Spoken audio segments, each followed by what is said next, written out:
Olá a todos, conseguem me ouvir? Todo mundo? Meu áudio tá bom? Muito boa tarde a todos.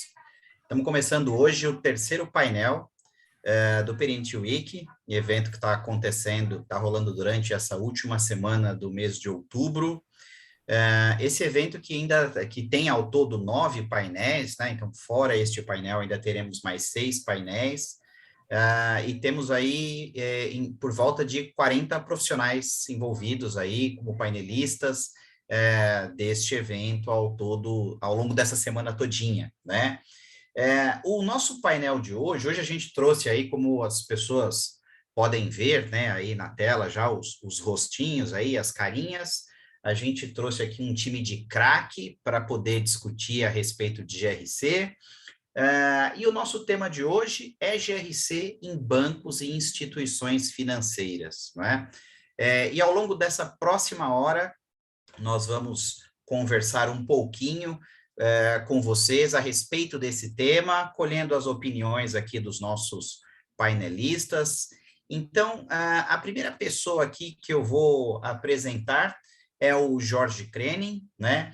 O Jorge, que é especialista em cultura organizacional. É difícil falar assim, lendo assim, se você já conhece a pessoa, né? Já conheço o Jorge, mas para tentar falar mais certinho. E ele atualmente ele é gestor de risco head da Russell Bedford aqui. Está falando diretamente do Rio Grande do Sul, né, Jorge? Tá no Rio Grande do Sul? Seu microfone está desabilitado por enquanto, acho que você só. Aí. Mudo. Oi.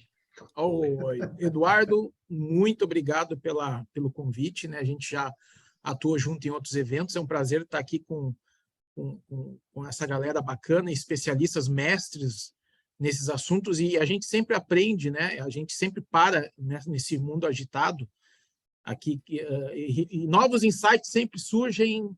A gente para pensar, refletir, e é isso que a gente precisa cada vez mais, ainda mais se tratando dessas disciplinas, GRC, Compliance, enfim, Brasil cada vez mais avançando nesses temas, né? Muitos segmentos aderindo. Então, a gente aí ganha muito de estar aqui com vocês, compartilhando experiências, né? Hoje eu estou aqui no Rio Grande do Sul, né? Eu atuo na Russell Bedford Brasil, na parte de GRC e Compliance, e também junto ao Instituto de Educação da Russell Bedford, que também é uma célula da empresa e que também está trabalhando muito aspectos de desenvolvimento de novas skills, né? A questão da cultura organizacional, porque tudo isso que a gente vai falar aqui hoje está ligado à questão comportamental, né? Então, não adianta ter processos, sistemas aí, né, robustos, eficientes, se as pessoas que estão pilotando esses sistemas, esses processos não entendem, né, o seu papel, não estão preparados para uma tomada de decisão consciente, praticar um julgamento profissional consciente. Então, em paralelo, aí a gente tem trabalhado muito na questão também de desenvolver a nova cultura organizacional do século XXI, através aí de muitos treinamentos e capacitações, e é só assim que a gente vai conseguir avançando e sempre aprendendo, Eduardo. Satisfação enorme estar aqui com vocês. Nós que agradecemos, muito obrigado, Jorge. E então, agora, eu vou falar do nosso colega Abner Rosa, que também já é um velho conhecido, e ele é sócio, diretor da Agência Brasileira de Controle e Risco, a ABCR. Jorge, muito boa tarde, fica à vontade. Abner, muito boa tarde. Tudo bem, Eduardo. Boa tarde a todos. Agradeço a oportunidade, agradeço a Perinit. Fico à disposição. Então tá joia. E agora nós vamos apresentar ele, né? Ficou para o finzinho. A gente... São várias coisas para falar a respeito dele. Diz que vai começar a pensar em escrever livros agora, né? Que era uma vontade antiga dele. Tem um pouco de dificuldade na elaboração das frases, na contextualização, mas está aqui com a gente, olha, ele que é contador, especialista em compliance, controles internos, gestão de risco, né? É professor. A única coisa que me equipara mais ou menos um pouquinho, que ele é professor da FECAP, assim como eu, né? Mas ele é professor de verdade, né? E a outra coisa também é que a gente acabou de descobrir que agora ele é síndico também de prédios, né? Acabou de Então, por favor, Marcos Zassi, boa tarde, se apresente. Eu gosto de emoção, entendeu? O meu negócio aqui é emoção. Então, eu estava até comentando na abertura que ontem, após 10 anos, eu voltei a fazer uma inspeção predial de gestão de risco, tirando foto, estou preparando um relatório aqui para apresentar para o Conselho Fiscal, para os condôminos, né? E entrei para substituir a síndica por problemas aleatórios, não vem ao caso agora, porque ela não está aqui para se defender, então não vou acusar. Então, estou aqui para botar em ordem o negócio. E foi engraçado que a administradora falou assim, mas o senhor tem experiência com isso? Eu falei, não, eu só trabalho com governança, risco, compliance, normas de procedimentos e tal. Eu acho que eu consigo. Aí o cara regalou os olhos. Pô, se você não conseguir, eu estou lascado. Você prepara que vai chegar em você ainda. A administradora não é ruim, mas você não sabe fazer gestão, você cria problemas para quem faz o trabalho. Está todo mundo vindo me procurar para querer se manter prestando serviço para nós aqui ou não. Calma, deixa eu abrir minha offshore para vocês fazerem os lançamentos no exterior para se manterem como prestador de serviço do condomínio. Desculpa, né, Jorge? Eu trabalho com prevenção à lavagem e anticorrupção, mas eu sei fazer, né, mano? Então, a gente sabe fazer o processo, a gente sabe fazer direitinho. O Ozarks que se cuide, hein? Cara, o Ozark, perto do que eu faço, o Ozark, o cara é estagiário, é menor aprendiz, tá? Tanto que a minha offshore está em nome da minha sogra, né? 82 anos, não vai mais presa, então todo o processo está muito bem definido. Deus. Brincadeiras à parte, gente. Lógico, né? Brincadeiras à parte, é muito bom estar com vocês aqui. O Abner já é conhecido, velho de casa. O Edu também, o Jorge. Então, gente, estamos juntos aqui e vamos tocar a loucura que o negócio é esse, né? Senhores, antes de começar aqui com as provocações iniciais para fomentar a conversa, só uma pergunta, Marcos Zassi. Você tem um novo livro que está aí na fase final de gestação. O Marcos Zassi está grávido de 7, 8 meses aí, e é procedimentos... Você está me vendo? Sentado está aparecendo isso? Eu estou tentando dá para ver aqui na mesa, dá para ver? Eu percebi a sua gestação da última vez que nós nos encontramos no evento na Expo Compliance.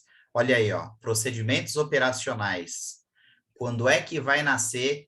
Esse é o quê? É o 15º ou 16º, Marcos Zassi? Esse é o 15º, tá? Eu estou escrevendo com o Vladimir Garcia, que foi aluno da primeira turma do MBA da Trevisan, de Governança, Riscos e Compliance, lá em 2008, na primeira turma.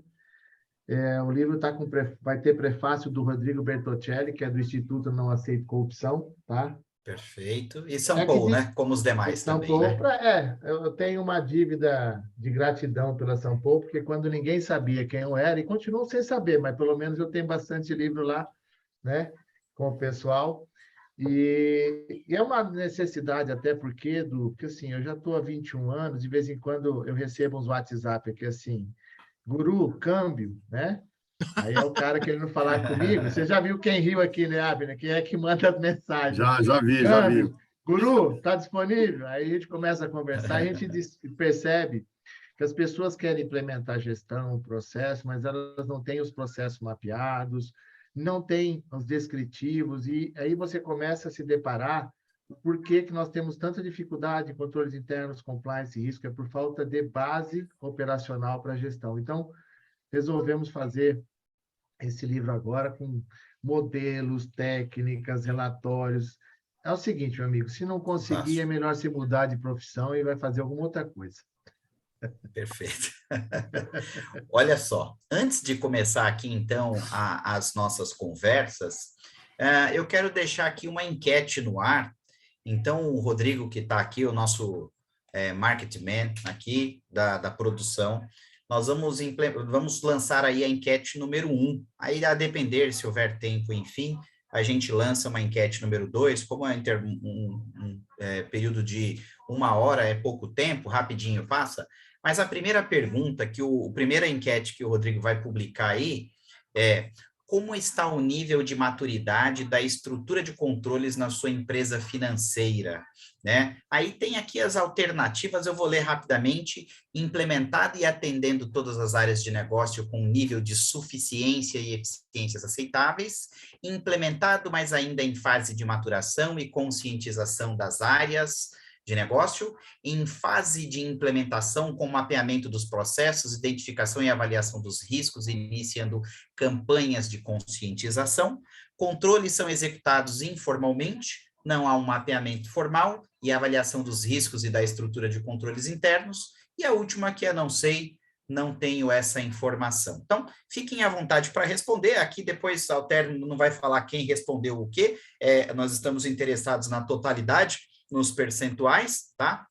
Então, fiquem à vontade para responder.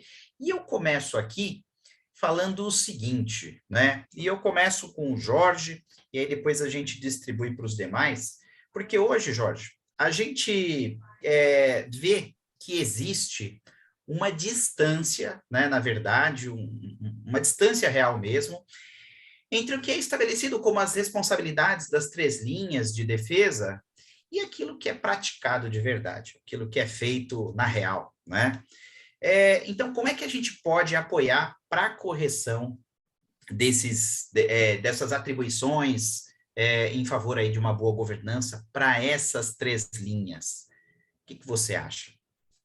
Excelente, excelente ponto de partida, Eduardo, né? Aproveitando aí a minha leitura aí sobre esse tema tem sido em cima do último livro do Assi, né? As 3 linhas, e nunca se falou tanto nesse negócio, né? Aí tá a obra, né? Aí tá a obra, né? Nunca se falou tanto nisso. A gente que está no mercado financeiro aí, o Banco Central, há um tempo atrás, aí já vem exercitando e já vem trazendo esse conceito há muito tempo. Então, o que a gente percebe, né? Quando se fala em estrutura de GRC, né, a primeira coisa que a gente tenta trazer como algo que faça sentido, que não se tinha no modelo de gestão antigo, é a figura da segunda linha. O pessoal de negócio sempre existiu, estava lá, né? Tinha a terceira linha, sempre teve a terceira linha, auditoria interna, né? Só que surgiu uma segunda linha, surgiu uma linha intermediária com papéis e responsabilidades muito diferentes, né? Que é levar tudo aquilo que a gente aí estuda e pratica no GRC, levar um amadurecimento cultural, levar a visão de risco para o negócio, né? E principalmente linkar o risco com o controle, que é o grande desafio, né? O controle interno também sempre existiu, mas só que esses conceitos foram revigorados, eles foram atualizados.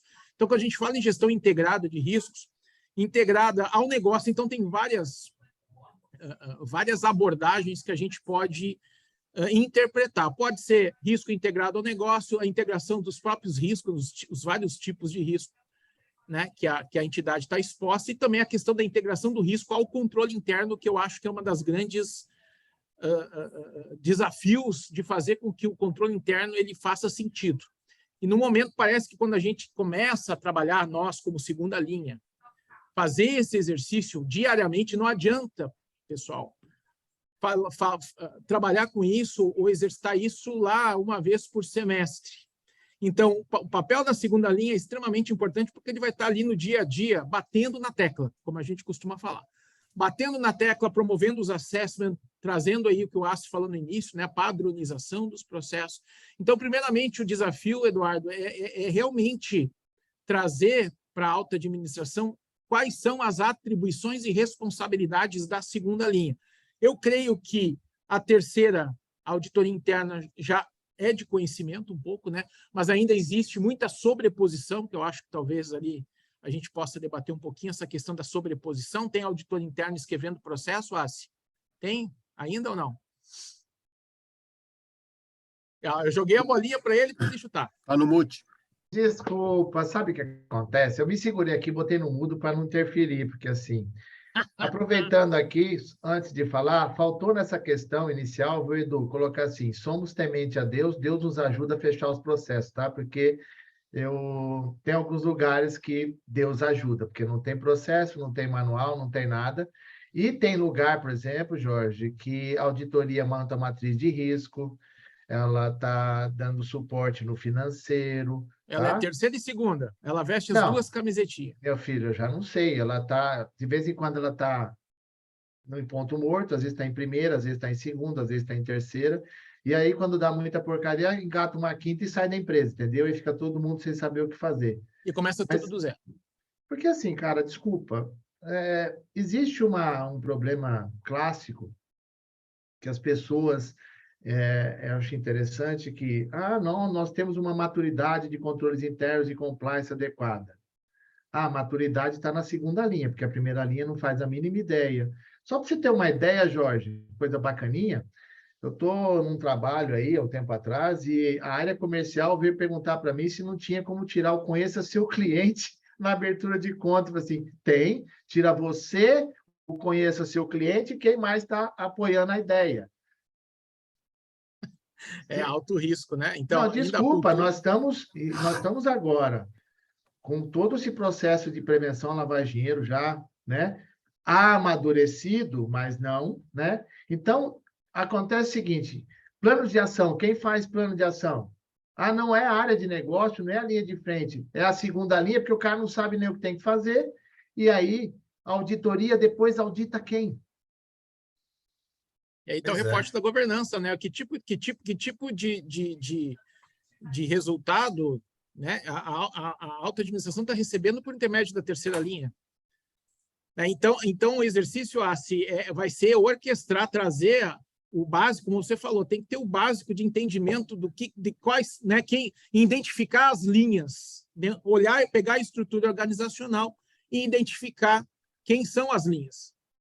E qual que é o maior erro? Pode falar, Abner, pode falar. O que eu estou vendo aqui no dia a dia aqui dos clientes que nós atendemos, a primeira linha, ela carece de muito treinamento, muita conscientização.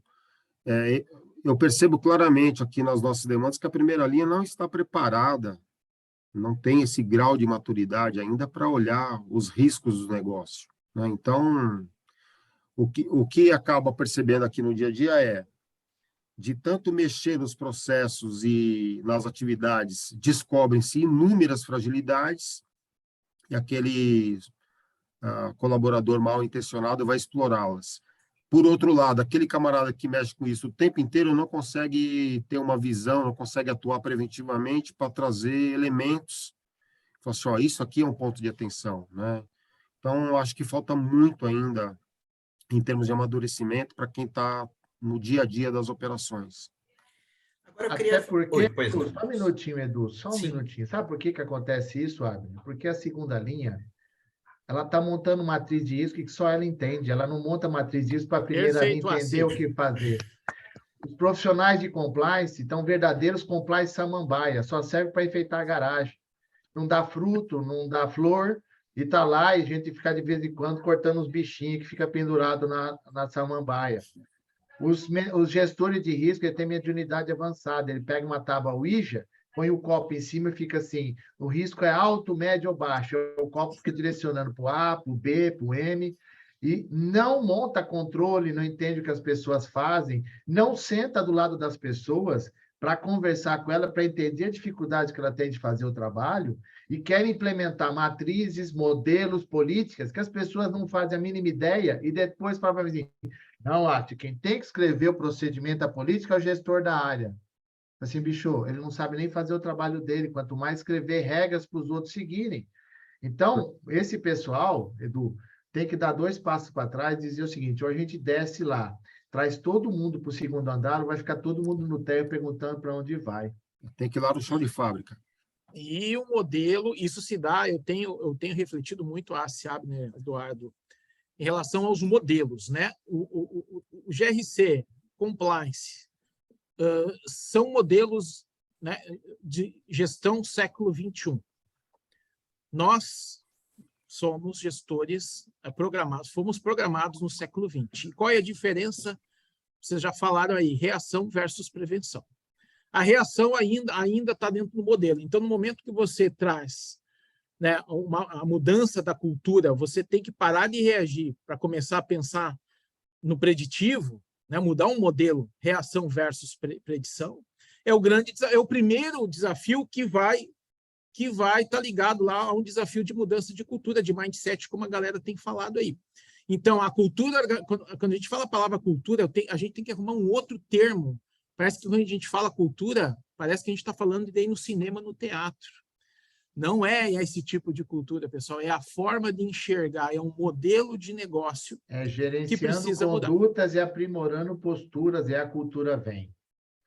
Porque esse é o grande problema, que assim, as pessoas, elas se especializaram na segunda linha, mas esquecem que quem faz não sou eu. Então, o cara da segurança da informação, não adianta chegar lá para o cara lá na ponta e falar de ISO 27000 para ele. Ele não sabe a mínima ideia, tem que saber de segurança, treinar, capacitar, sabe? Tirar as pessoas, sabe, daquela zona do conforto, que assim, quer tudo pronto. Então, isso é uma falha. E aí tem uma questão essencial que todo mundo está assistindo a gente aqui vai concordar.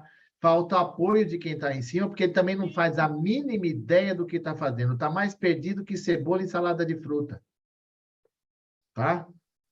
Sabe? Então, assim, a gente às vezes quer fazer com que essa estrutura funcione, mas é o seguinte, é sentar com as pessoas, entender quem faz, quem recebe, quem aprova, quem autoriza. Quando você faz isso, Edu, você muda, você começa a entender o quando, onde, o porquê, quanto custa, e aí o povo quer falar sobre processo ágil. Ou, se você é contra processo ágil, assim, sim, o que é processo ágil? Facilitar. Olha lá, mas vocês não mapearam o processo, não tem um fluxo determinado, os gargalos acontecem na empresa, uma área final não recebe a informação no prazo certo. Porque, desculpa, processo ágil, gente, é sabente. Eu tenho um fluxo operacional, eu sei quem faz, como faz, dentro dos prazos determinados. Isso é um processo ágil. Mas as pessoas não têm a mínima ideia do que estão fazendo, com quem reporta, e não sabem para quem reportar. Pessoas não conhecem nem a metodologia lenta, quanto mais o método ágil. Né? Pois não, o que a gente tem visto aqui também no dia a dia dos incidentes que nós tratamos aqui na BCR, uma boa parte deles decorre desse aumento de competição, essa febre, né, da metodologia ágil, um afastamento da área de segurança do produto, né? Então, o Security by Design ele está entrando lá no final, muitas vezes, precisamos lançar um produto, precisamos ter uma nova funcionalidade no aplicativo e assim por diante. Então, o que o Jorge estava comentando, né, de prevenção e reação, evidentemente, nesse contexto, a reação ela é muito mais cara e muitas vezes na casa de milhões de reais de prejuízo por coisas básicas que estão sendo deixadas de serem consideradas em todas as etapas de desenvolvimento dos produtos e serviços financeiros. E com custos que não existiriam, né, Abner, se fossem tratados na etapa preventiva do negócio, né? Exatamente. Agora, dependendo do porte da empresa que a gente estiver falando aqui, literalmente condena o negócio. Perfeito. Agora, tem um comentário que o Jorge fez que me lembrou o início da minha carreira aqui, que é verdade. Tem coisas que, às vezes, a gente não para observar praticamente, que é o seguinte. Ele falou, a primeira linha sempre existiu, que é a ponta, que é a área de negócio, a terceira também. Eu que vim do Bradesco, né, que trabalhei 14 anos no banco antes de vir para a Perinit, que vai fazer 13 anos, lá, até quando eu entrei, antes de ir para a segunda linha lá, eu era área de negócio, né? Atuava ali nas partes operacionais, enfim, era dono de risco com as atividades que exercia. E lá no banco, por exemplo, a auditoria se chama inspetoria, né? Pelo menos se chamava até a época que eu trabalhava lá. Então, assim, a inspetoria, que é a auditoria, sempre existiu. A terceira linha ali, enfim. E a primeira linha, evidentemente, que é o que faz sentido a empresa existir, que é a área de negócio, né? Que é a área que produz ali, enfim. O papel, a segunda linha, ela veio, eu acho que para eliminar esse gap, né? Para eliminar esse intervalo aí, essa escuridão que havia entre quem executa e os procedimentos e as normas. Só para vocês terem uma ideia, gente, naquela época, quem escrevia os processos no banco era o departamento de OIM, Departamento de Organizações e Métodos. Aí, ó, o Marcos Assis já deve ter sido OIM em algum momento na vida, não é? Desenhar os fluxos, enfim, naquela época. Vulgo tiozinho das normas. Naquela época não se falava em BPMN, né, Marcos? Dinossauro do compliance. Dinossauro do compliance.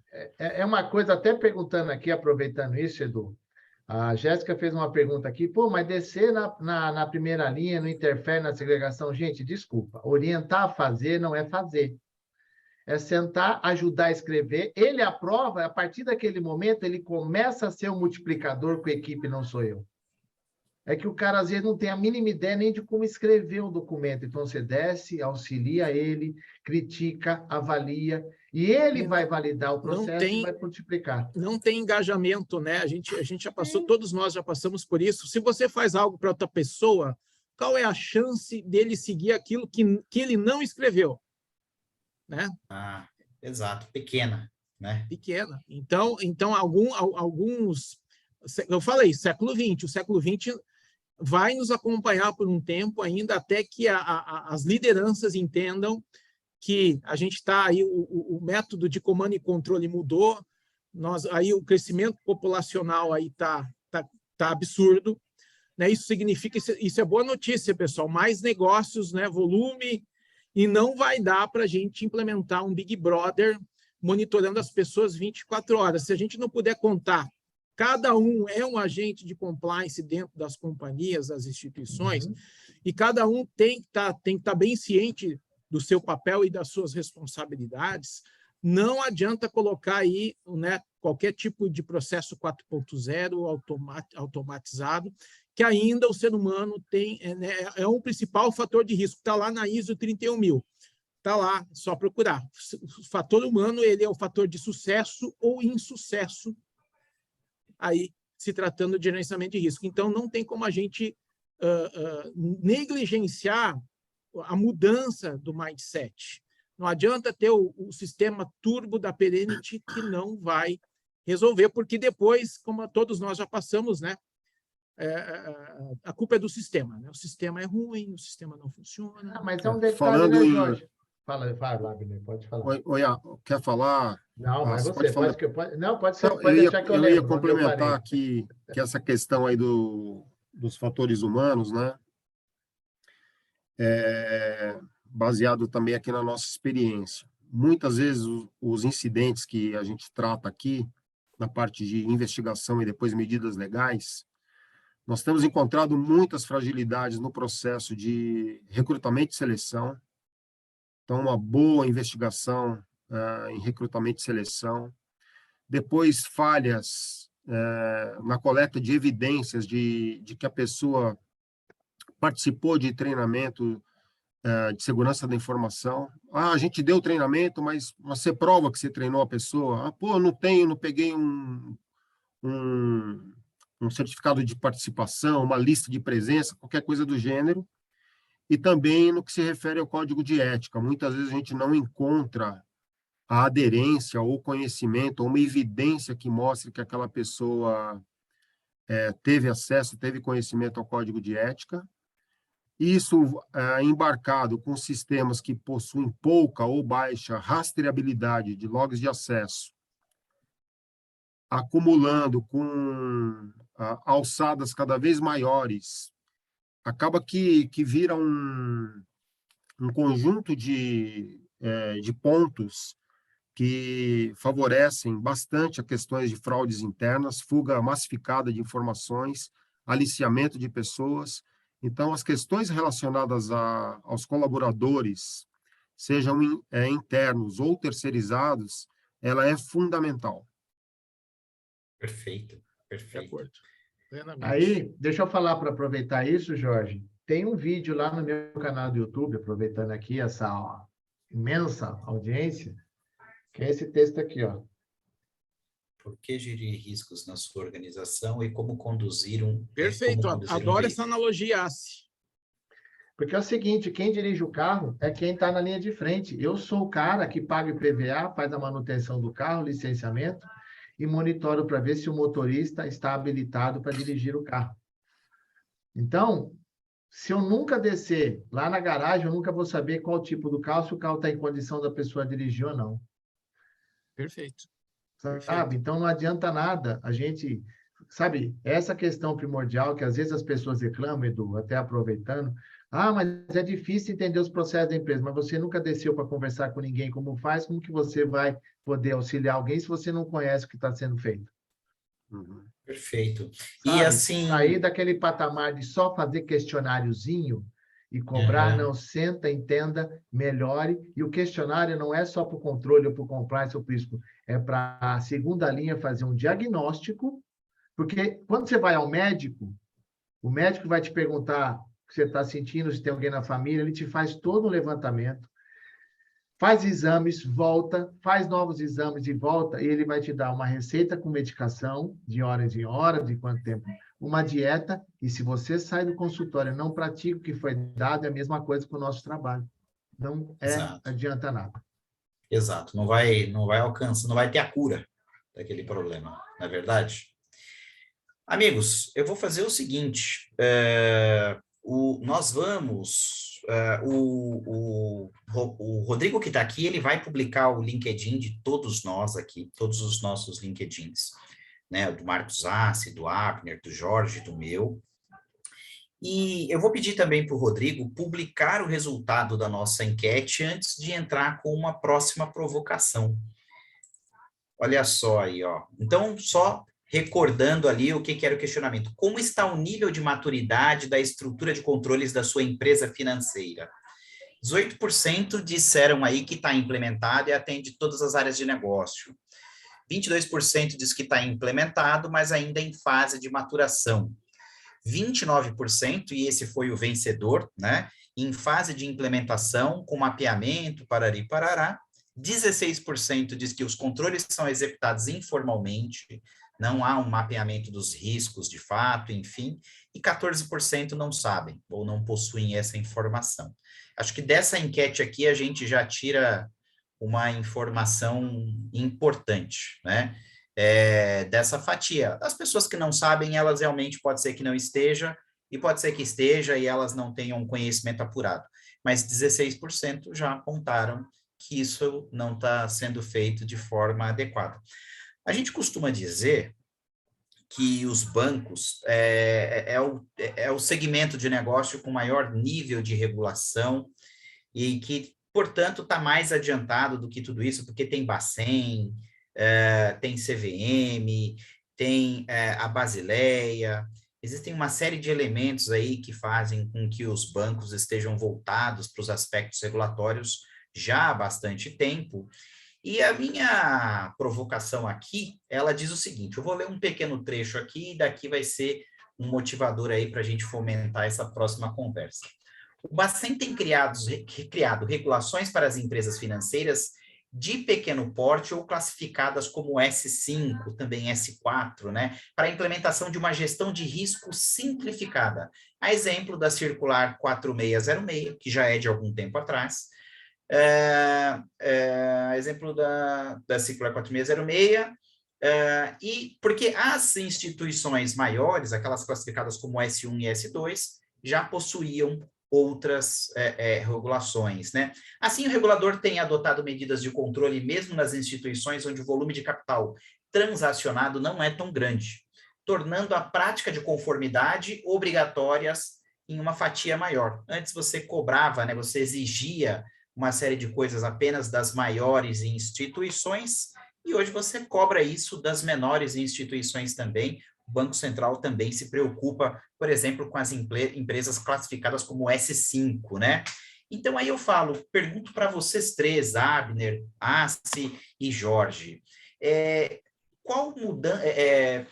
aqui, ó. O que o órgão regulador busca com implementações como essa, que atingem as pequenas empresas financeiras, como essa Circular 4606. Fiquem à vontade aí para quem quer começar a falar. Vou começar pela minha experiência recente. A gente, né, a 4606 é de 2017, se não falha a minha memória. Então, ela é muito recente, Eduardo, e realmente ela trouxe um ganho, né, em termos de deixar claro, né, que tipo de riscos, por exemplo, uma entidade, uma instituição de S5 deveria obrigatoriamente fazer a gestão, né? Então, isso ficou claro, porque um tempo atrás era uma confusão aí, né? Né, a questão do custo, né? Essa estrutura, tudo que a gente fala aqui, pessoal, segunda linha, é muito fácil de falar aqui, mas no momento que você é um diretor aí e você precisa, né, montar um budget, né, e estruturar uma área, isso tudo tem custo. Então, primeiramente, entender, compreender, né, que tipos de risco, né, vão afetar, né, a sua instituição está exposta, aliás, é muito importante. O Banco Central trouxe uma claridade em relação a essa segmentação, deixou claro.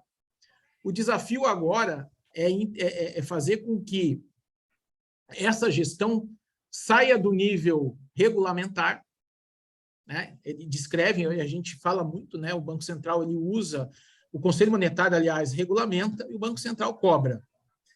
Então, muito foi inspirado aí em frameworks, né? O Banco Central vai aí no COSO, vai lá em várias fontes e se inspira e escreve as suas regulações. Qual é o desafio? Tirar isso do mundo regulamentar e trazer isso para o negócio. Como isso, né, o risco operacional, por exemplo, a 4606, né, o risco operacional dentro de uma instituição financeira, ele foi negligenciado por décadas. Né, Abder Assi, foi negligenciado por décadas. E o pessoal ficava olhando o risco de crédito, e o risco de crédito aumentando, e ninguém buscava a causa raiz disso. E aí entra a questão da gestão integrada de risco. Né? Alguém está olhando para o operacional com um olhar, né, diferenciado, no sentido de entender qual é o seu impacto no risco de crédito e, consequentemente, qual é o seu impacto no risco de liquidez. Então, esse tipo de entendimento, acho que ficou, para as pequenas, ficou bastante claro agora, coisa que a gente tinha dificuldade de trazer no passado, porque se tinha muita coisa para fazer e não se dava um foco, meu ponto de vista. Só um comentário rápido a respeito disso, Abner. Esse negócio do risco ser negligenciado por anos, eu acho que está muito relacionado à questão do volume de capital transacionado. Se era uma empresa pequena, isso era mais desprezado ainda. Perfeito. Não é verdade? Porque, agora, a Circular 4557, que, se eu não me engano, também é do ano de 2017, ela implementou a gestão de riscos integrados, aí olhando todas as frentes de risco, né? Perfeito. Vai lá, Abner, desculpa quebrar a sua fala. Não, o Assi está assim, ó. Ali.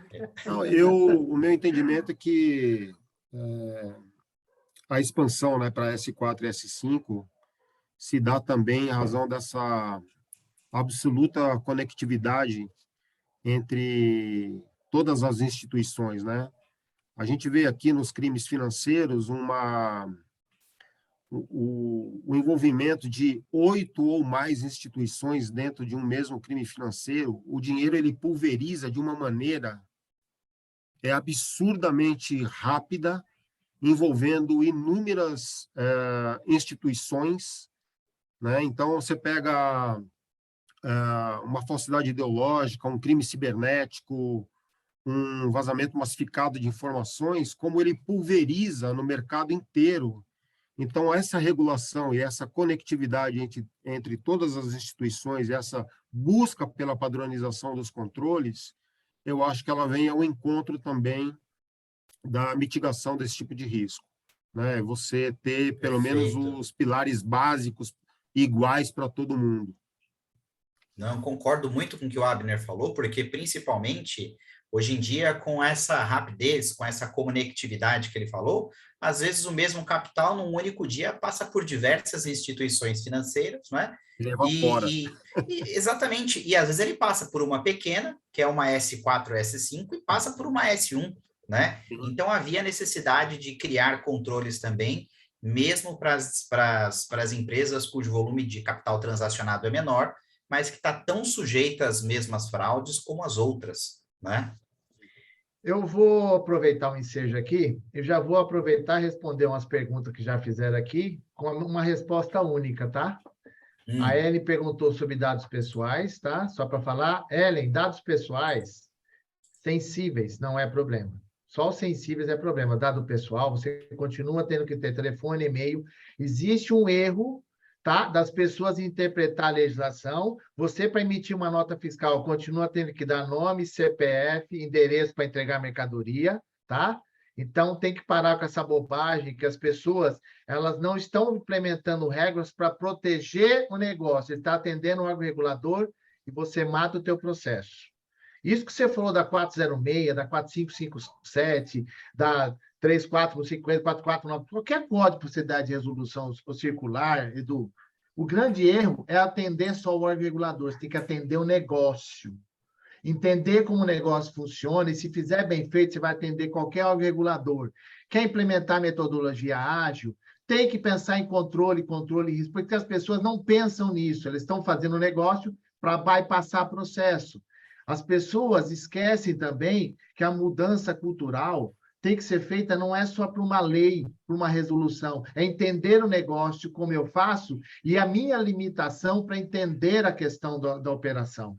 As pessoas estão só para atender a regra do órgão regulador. Não, faça ao contrário. Entenda onde estão as suas possibilidades de falhas, o que já aconteceu que você aprendeu com o erro, entender sua cadeia de valor, porque senão você não implementa sistema nenhum para gestão disso, porque não tem cadeia de valor, né? O cara não sabe quem faz, não tem conversa com o expert para entender por que ele tem tanta dificuldade de entregar no prazo, não tem políticas e procedimentos adequados dentro do negócio, o controle interno não é uma coisa prática, não responde ponto de auditoria dentro do prazo, e você não atende isso, quer atender ao regulador, meu querido?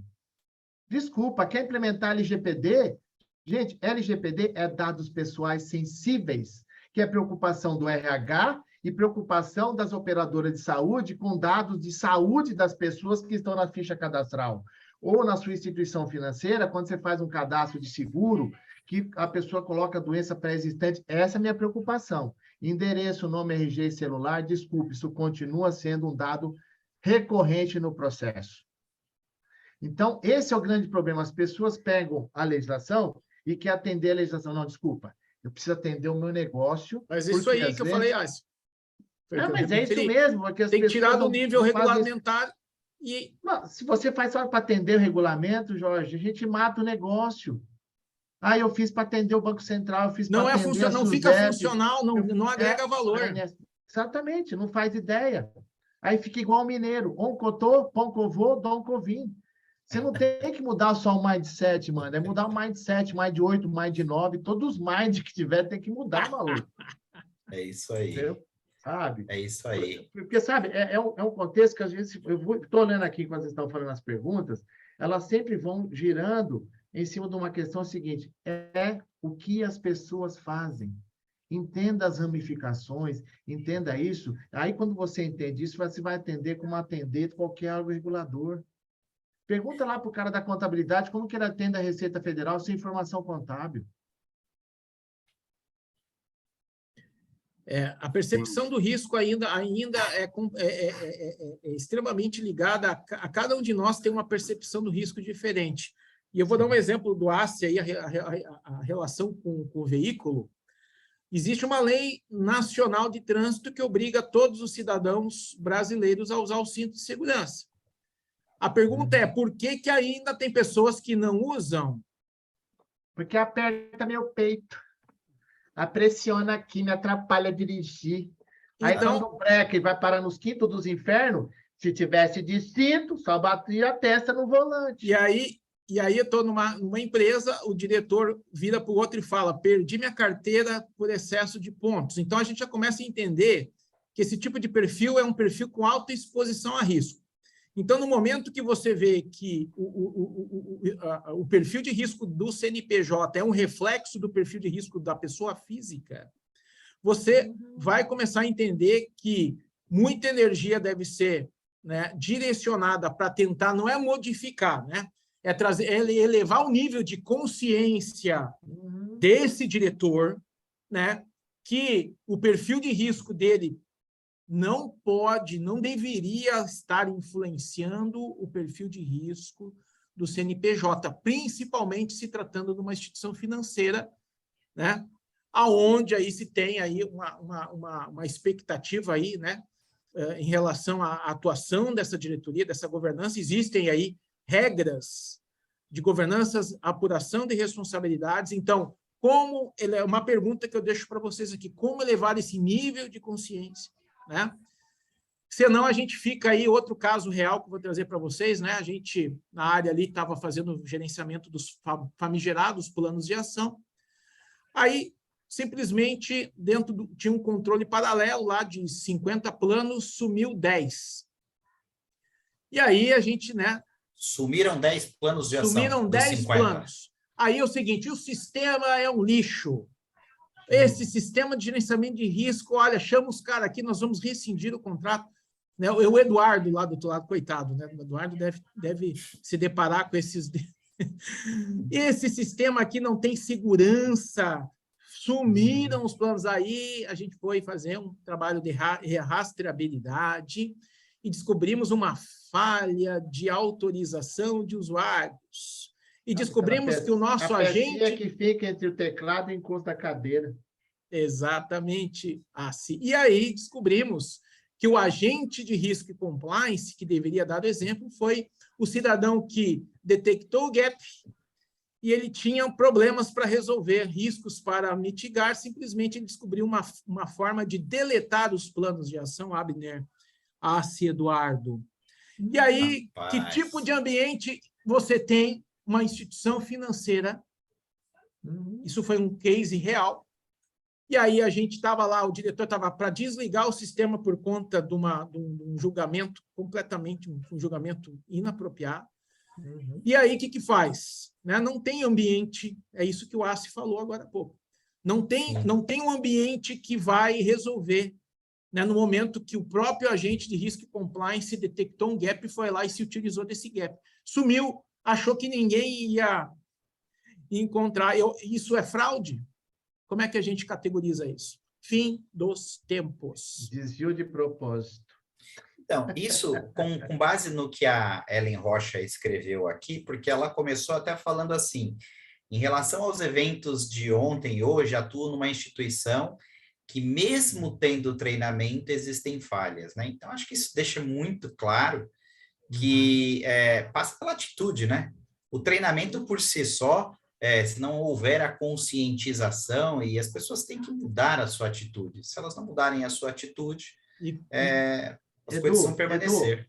Edu, a questão é a seguinte, às vezes, até perguntaram aqui, né? O óbvio, né? A menos que a sua empresa tenha contratado o João óbvio, a Maria óbvio, você nunca vai ter o óbvio, tá? Quero deixar bem claro que as pessoas precisam entender, né? Ela tem que pensar o que pode dar errado no processo dele. Você tem que ensinar o gestor a pensar o que pode falhar. Se não tiver sistema, como que eu faço? Se não vier equipe, como é que eu faço? Se não tiver energia, que destrói como o valor. Sim. A pergunta é, todo mundo fala o que agrega, mas ninguém tem o hábito de tratar diariamente do que destrói o valor. Sim. Então, é uma questão do cara, sabe? Outro dia o cliente falou para mim assim, o Abner, o cara falou assim, Assi, você tem que ensinar meus funcionários a pensar fora da caixa. Eu falei, não, vou ensinar ele a pensar dentro da caixa primeiro, para ele entender que existem limites. Porque se eu tirar ele fora da caixa agora, ele vai virar um Forrest Gump, vai sair correndo feito um louco, e vai contar a história da independência dos Estados Unidos, não volta nunca mais. Então, eu quero que ele entenda onde ele está, para depois ele poder sair, e quando ele não se sentir seguro, ele volta para dentro da caixa.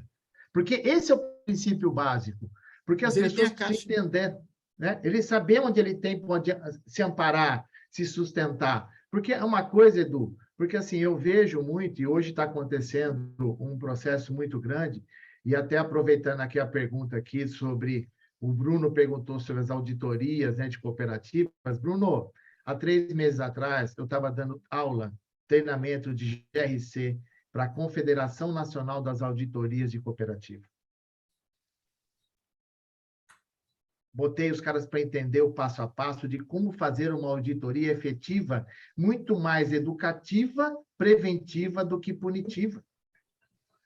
Eles têm que cobrar a linha de frente, não a área de controle e risco, porque eles cobravam essas áreas. Eles foram orientados por mim a cobrar a área comercial, a área de cadastro, a área de crédito. Eles têm que ser cobrados com cópia para o controle interno e risco para cobrar deles a melhoria dos processos. E já surtiu efeito em auditorias em clientes meus, que os caras falam assim, Assi, você ensinou os caras demais. Porque sabe o que acontece? não é só olhar o processo, é entender o negócio. Sim. Esse é o princípio básico, sabe? Você está lidando com pessoas que têm vontades, necessidades, interesses, que às vezes fogem, né, Abner? Que nem você falou, poxa vida, você vê um processo de fraude, daqui a pouco você vê 9 instituições envolvidas, e uma delas pensou no negócio e as outras apoiaram, porque vão ganhar dinheiro, depois percebe o tamanho do nabo que eles criaram para eles. Exatamente. Exatamente. E Abner, tem uma pergunta aqui que é da Daniele. Isso você, na BCR, você já deve ter ouvido muito. Porque existem situações onde você tem uma área de gestão de riscos integrada ou conjunta com uma área de controles internos, e existem situações onde essas áreas são segregadas. E aí a Daniele fala aqui, né?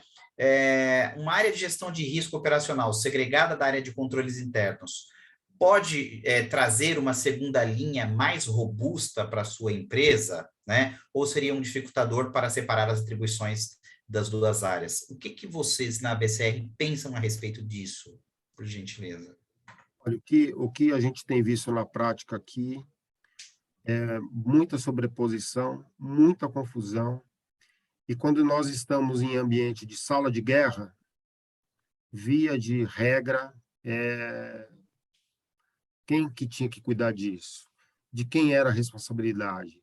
Por que que isso? Por que que aquilo? Então, eu acho que antes de pensar nessas integrações, como acho que foi falado aqui, né, fazer muito bem o arroz com feijão, definir claramente quem faz o quê, quem é responsável por cada uma das atividades, cada um dos processos, como é que eles se complementam, né? Como é que eles se integram e ter essa definição muito clara, né? E que os executivos assumam efetivamente as suas responsabilidades, né? E que tenham as evidências e por que que as coisas chegaram numa determinada situação, o que que pautou as decisões que foram tomadas, né? Que a gente tem visto assim também, né, nesse ambiente reativo de sala de guerra uma parte diz, olha, bem que eu avisei, outra parte diz, mas quem é que tinha que ver isso? Outra parte diz, quem foi que aprovou isso? Então fica eu acho que tem que voltar um pouquinho, rediscutir, definir bem os papéis e as responsabilidades, as atribuições de cada um. É óbvio, para mim faz todo sentido ter a integração, acho que a empresa ganha muito com as integrações, mas precisa definir bem primeiro o básico, quem cuida do que no dia a dia, e depois pensar em como é que isso se integra numa plataforma, seja da maneira que for, como é que isso se integra, como é que a gente passa a ter a frequência dos incidentes, o impacto financeiro, legal e de imagem que eles trazem, quais são os controles existentes, baseado nisso, o que que a gente vai investir no próximo exercício, né, em termos de alto, médio, risco, e assim por diante, de uma maneira integrada, olhando todo o conglomerado, mas ainda acho que tem muita confusão em compliance, controles internos, risco operacional, Ó, Abner, controladoria, auditoria interna, Abner, prevenção à fraude, vou contar uma uma coisa para bagunça. você, ó. Ninguém está ouvindo nós, vou contar só para você. É um problema de ecossistema, sabe? É uma Ecossistema. metodologia, é uma metodologia interna. Ecossistema. Ecossistema, uma metodologia internacional de vaidades, de mensuração de vaidades, porque todo mundo acha que é a última bolacha do pacote, no último mercado da cidade, na última cidade que sobreviveu a um tsunami. Então, se as pessoas, como a gente fez questão de escrever nesse livro aqui, ó, sinergia de trabalho, se as pessoas não buscam um complementar o trabalho do outro e cada um vai para um lugar, porque sabe o que Isso parece aí. às vezes? Eu acho que às vezes a empresa ela cria um CNPJ e as áreas vão criando as filiais sem avisar a empresa. Então tem a filial 01, 02, 03 sem avisar a empresa, porque eles não se convergem na busca de uma melhoria do processo. Eu acho que A gente participou de um caso aqui recente, né, de um grande varejista com várias unidades de negócios, né, e um desdobramento desse ecossistema que você comentou, né. Você vê que a seleção de fornecedores, a seleção dos mitigadores de antifraude, risco operacional, risco de segurança da informação, e a linha, né, a diretriz orçamentária e o que fazer e por que fazer, etc., uma confusão tão grande a ponto de cada área estar contratando um tipo de solução. Dentro embaixo do mesmo guarda-chuva, cada um buscando uma solução, cada um buscando a sua alternativa. Vai dar ruim. E Vai. Abner, e quem faz uma avaliação consciente, madura, em relação ao risco que você falou aí, o risco de fraude. Isso aí o pessoal acende os bagulho numa sala de reunião, fica todo mundo chapado e sai de lá fazendo as coisas. Porque não é possível, cara. Jorge, não é possível os caras fazerem isso sem se conversar, cara, sem entender como complementar o trabalho um do outro, cara. E aí coloca 3, 4 consultorias. Século XX era assim. Século XX era assim. Mas, então, replicando um modelo. Eu estou no século XVIII ainda, estou vendo isso agora. Volta. Estou botando, estou no século XVIII, porque não é possível, os caras estão atacando as pessoas com tacape, eu acho que estão indo para a pré-história. Porque, cara, é difícil, cara, fazer com que as pessoas busquem convergência. Eu fico impressionado com isso que nós estamos falando agora, porque, assim, eu estou trabalhando com algumas questões, cara, que eu já estou falando há 20 anos atrás e continua acontecendo. Eu falei assim, peraí, eu acho que eu não saí do lugar. Sabe, eu acho que eu entrei em coma e eu acordei agora e falei assim, pô, não mudou nada, continua do mesmo jeito. Eu falei assim, não. Então, é essa questão das pessoas não entenderem essas mudanças e a gente querer implementar goela abaixo, que é isso que acontece, né? Então, às vezes, alguém quer fazer uma coisa dessa sem entender a base do processo. Primeiro, vamos entender como faz, porque, às vezes, não é um software, não é uma consultoria. Primeiro, vamos entender o que... Às vezes, os caras não sabem nem o que eles querem pedir para contratar. Você tem que direcionar o cara para primeiro entender, aí depois ele descobre que ele já tinha solução interna, mas ele nunca olhou porque ele nunca conversou internamente, não tem reuniões, não tem definição e fazer com que as pessoas se engajem com o processo. Uhum. É um caminho árduo, não é fácil, a gente fala aqui porque, né, uma coisa que eu falo, século XX versus século XXI, existe muita nomenclatura, Abner, Eduardo, que estraga conceitos, controle interno, ainda o pessoal fala em controle interno, mas quando a gente pergunta nas capacitações, me dá um exemplo de controle interno, as pessoas praticam controles internos diariamente.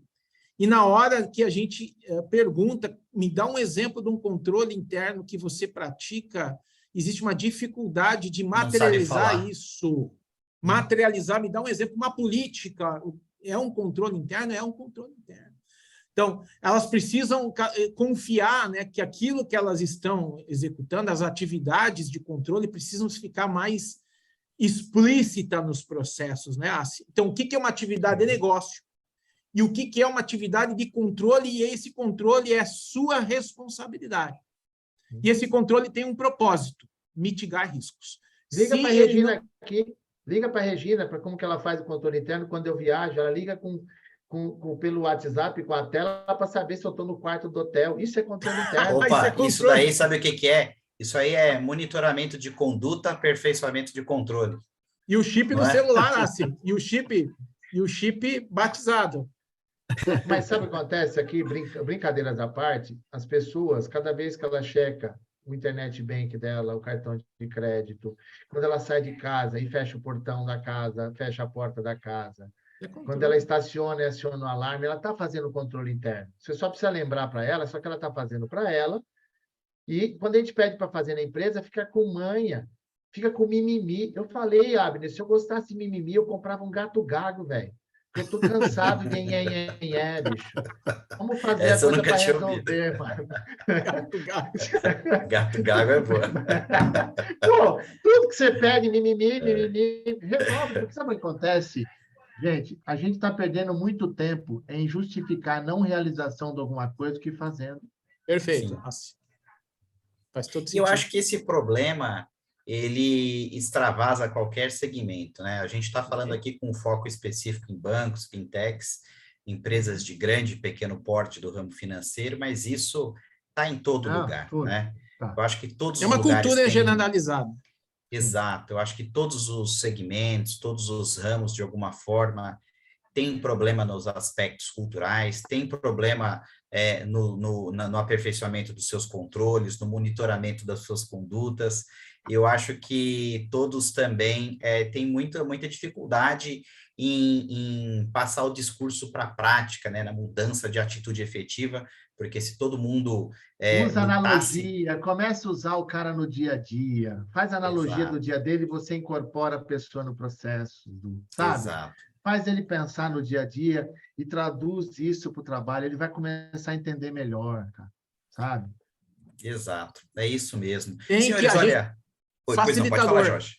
Só para finalizar e complementar o ACE, o cara que atua na segunda linha, ele tem que entender que ele é um facilitador e não um complicador. Tá? Cuidado Então, com o Até por isso, né, Jorge? facilitador, não Ele é surgiu deixar por a coisa último. 100%. É sim. Não é? Porque foi o que o Jorge falou no comecinho que foi gravado. Existia a primeira linha, já existia a última linha, e até por isso ele surgiu por último, para criar a ponte aí nesse abismo que havia. não dá para ser Né? burocrata, o tiozinho das normas morreu, ele está Não. enterrado. Não. Como não? Não, o tiozinho da norma escambau. Eu vou até o Rio Grande do Sul, pega você aí, maluco. O tiozinho da norma está vivo ainda. A vem com essa figura, história, não. a figura do tiozinho das normas, E né? respeitar os cabelos brancos, tiozinho. A figura, né? O que ele representava, né? O quebra-galho, como é que diz? Sim. Aquele que fazia tudo para todo mundo, pessoal, não tem como. As Esse é o empresas último painel vão que eu faço crescer. com você.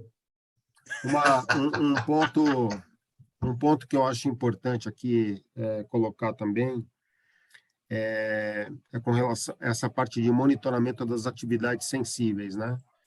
Hoje eu percebo assim que os desenvolvedores, né, de produtos, o pessoal que trabalha com programação de aplicativos, desenvolvimento de produtos financeiros, eu vejo que a auditoria tradicional, ela não está preparada para cuidar desse tipo de monitoramento, né? Na realidade, no dia a dia, assim, a gente percebe, depois que acontece o incidente, né? E você vai olhar quem foi que desenvolveu, como que desenvolveu, que tipo de falha que aconteceu, etc. Por que não pegou, por que não monitorou, por que não auditou?